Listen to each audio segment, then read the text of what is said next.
The entire sequence is filmed in black and white. What sort of world are we in? Where are we, or when are we? Does the film noir inspired lighting leave you with questions? Vince Gilligan and Peter Gould, the show creators of Better Call Saul, have admittedly emulated and imitated the greats, resulting in some of the best homages on television. In this video essay, let's take a deeper look behind the real influences of the lauded hit show Better Call Saul.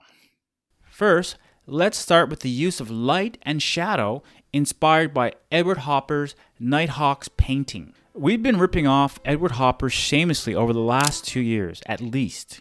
We love that image of an island of light surrounded by an ocean of darkness. Two lonely people sitting at a counter, drinking coffee at an all-night diner surrounded by loneliness and gloom. We've emulated that shot a great many times. Better Call Saul utilizes noir-inspired lighting from Edward Hopper's Nighthawk's painting. The most important element of the film noir mood is light. Mostly, the use of low-key lighting creates extreme silhouettes and dark shadows. Film noir direction uses vivid light and shadow contrast to reveal more about the characters' true intentions than their words. Next, let's take a look at how Better Call Saul pays homage to the westerns of Sergio Leone. Sergio Leone is credited as a pioneer in the western genre and is widely regarded as one of the most influential directors in the history of cinema.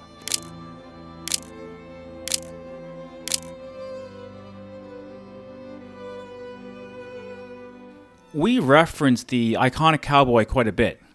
But then there's this other kind of character you see in westerns, which is the snake oil salesman. Jimmy McGill comes out of the West very much in the tradition of the guys with the covered wagon and a patent medicine show and the fast talker. He is the city slicker in this landscape full of cowboys. It's clear that Leone saw the Westerner as a predatory creature at every level. There are no clear ethical or moral reference lines.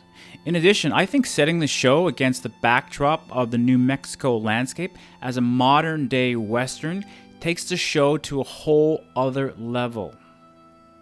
Next, let's take a look at the major influence Coppola's The Godfather has played in the creation of the show. Coppola had the confidence to hang back wide and not cut until it was damn well time to cut. The Godfather teaches you restraint. We try to emulate that on Breaking Bad and on Better Call Saul.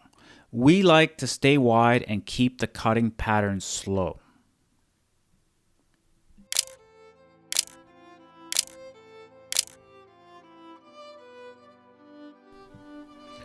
Also, Peter goes on to say these images are significant because there's the feeling of starting new, which is one thing in common between the Western and the Godfather. You're seeing people who are creating their own worlds in a new world, America. The question is, how is it going to be here? I think staying wide and keeping the cutting pattern slow aligns perfectly with the heavy character-driven philosophy of the show. Finally, let's examine the special role Bernardo Bertolucci's The Conformist has played in creating the imagery of Better Call Saul. When we started Better Call Saul, we started looking at different movies and art to try to figure out what this new show was going to look like. And we kept coming back to imagery from The Conformist, directed by Bertolucci. It uses color in such interesting ways.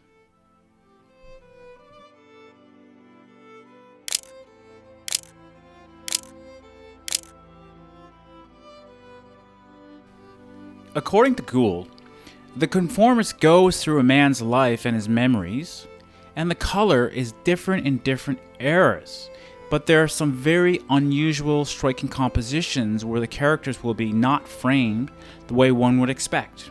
It's not classical good composition, but the compositions all had a good meaning. This particular shot is stunning in how well it pays homage to Bertolucci's The Conformist. The imagery from Bertolucci's The Conformist plays a heavy influence on the compositions and color choices for the direction of the show. Better Call Saul contains some of the best homages on television, inspired by the masters including Edward Hopper's Nighthawks, the westerns of Sergio Leone, Coppola's The Godfather, and Bernardo Bertolucci's The Conformist. It's always a pleasure to explore the influences behind the modern cinema. If you haven't seen Better Call Saul yet, do yourself a favor and check it out. Guys, please drop a like and subscribe. Thanks for watching, and I'll see you in the next one.